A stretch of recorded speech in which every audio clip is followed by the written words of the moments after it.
కూటమి ప్రభుత్వం వచ్చినప్పటి నుండి వైఎస్ఆర్సీపీ నేతలపై కక్ష సాధింపులు కొనసాగుతున్నాయి. విశాఖ జిల్లా నర్సీపట్నం నియోజకవర్గంలో స్పీకర్ అయ్యన్న పాత్రుడి రాజ్యాంగమే నడుస్తోంది. సూపర్ 6 హామీలు గాలి కొదిలేసి యాక్టివ్గా ఉంటున్న వైసీపీ నేతల ఆస్తుల్ని ధ్వంసం చేస్తున్నారు.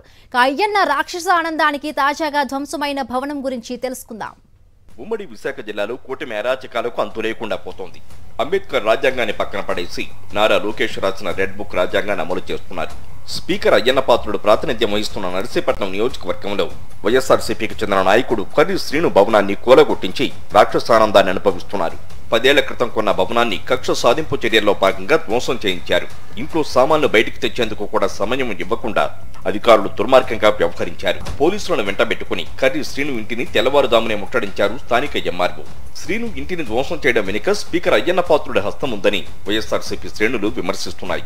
అమ్మిన వ్యక్తి ఇల్లు, కొనుగోలు చేసిన శ్రీను ఇల్లు పక్కపక్కనే ఉండగా అమ్మిన వ్యక్తి ఇల్లును వదిలేసి శ్రీను ఇంటిని ధ్వంసం చేయడం ఎంతవరకు సమంజసమని ప్రశ్నిస్తున్నారు. రేపు తమ ప్రభుత్వం అధికారంలోకి వచ్చిన తర్వాత వడ్డీతో సహా తిరిగి ఇచ్చేస్తామంటున్నారు వైఎస్ఆర్సీపీ నేతలు. మా కుటుంబాన్ని రోడ్డు రావడానికి చూస్తున్నావు, ఇలా ఉండిపోవు, నువ్వు చిరస్థాయికి ఉండిపోవు. మాకు అవకాశం వస్తుంది, చూస్తాం, కంగారేం పడొద్దు.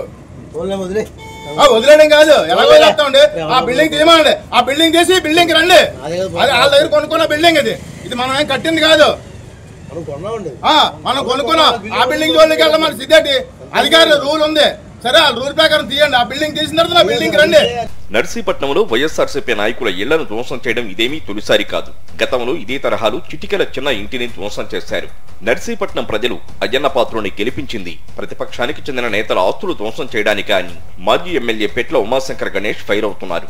ప్రజలు నమ్మకంతో ఓట్లు వేస్తే అయ్యన్న పాత్రుడు చిల్లర వేషాలు వేస్తున్నారని మండిపడ్డారు. తహసీల్దార్ గారు 2 రోజులని చెప్పి టైం ఇచ్చారు. మేము అడిగారు తహసీల్దార్ గారిని, సార్ 2 రోజులు టైం ఇచ్చారు, మా వాళ్ళే మరి ఇండివిజువల్గా మీరు మార్కింగ్ ఇస్తే కొట్టుతారో వాళ్ళే తీసుకుంటారని చెప్పి అన్నప్పుడు కూడా మరి టైం ఇవ్వట్లేదు. ఒక ఎంఆర్ఓ గారు కానీ, రెవెన్యూ డిపార్ట్మెంట్ కానీ, పోలీస్ డిపార్ట్మెంట్ కానీ సహకరించినప్పుడు కూడా పైనుంచి అయిన ఒత్తిడి వల్ల కనీసం సుమారుగా 4 నెలల నుంచి అధికారుల మీద ఎంత ఒత్తిడి తీసుకొస్తారంటే కేవలం కక్షాదింపు చర్య. అంటే ఎందుకు నాకు అర్థం కావట్లేదు. అంటే రేపు రాబోయే రోజులు మేము వస్తాం, అప్పుడు మేము తీసుకోవాలని చెప్పి అడుగుతున్నా. అంటే ఈ విధంగా ఒకరికొకరు నష్టపోతే ఉంటే ఎవరికి నష్టం జరుగుతుంది? ప్రతి ఒక్కరు కూడా నష్టం జరుగుతుంది, ఆలోచించాలి. నువ్వు చేయాల్సింది అంటే ఇలాంటి చిల్లర పనులు కాదు చేయడం. అయిన పద్ధతి అడుగుతున్నాను. నీకు దమ్ముంటే 6 హామీలు అన్నావు, సూపర్ 6 చెయ్యి. వైఎస్ఆర్సీపీ నాయకులను భయభ్రాంతులకు గురి చేసేందుకు కూటమి నేతలు అనేక కుట్రలు పన్నుతున్నారు. అధికారం చేతికొచ్చిందని రెచ్చిపోతున్నారు. ఇదే తరహాలో వైఎస్ఆర్సీపీ నేత కొండా రాజీవ్కు చెందిన భవనాన్ని పూర్ణ మార్కెట్లో పడగొట్టించారు. భవనం ముందున్న మెట్లను, రైలింగ్ ను జీవీఎంసీ సిబ్బంది ధ్వంసం చేశారు. అన్ని అనుమతులు తీసుకుని భవనాన్ని నిర్మించినా ఎటువంటి నోటీసులు ఇవ్వకుండా అధికారులు ఏకపక్షంగా వ్యవహరించారు. కొండా రాజీవ్ భవనం పక్కనే ఉన్న వైన్ షాపును విడిచిపెట్టిన జీవీఎంసీ అధికారులు కొండా రాజీవ్కు చెందిన భవనాన్ని మాత్రం అన్ని అనుమతులు ఉన్నా కొట్టేశారు.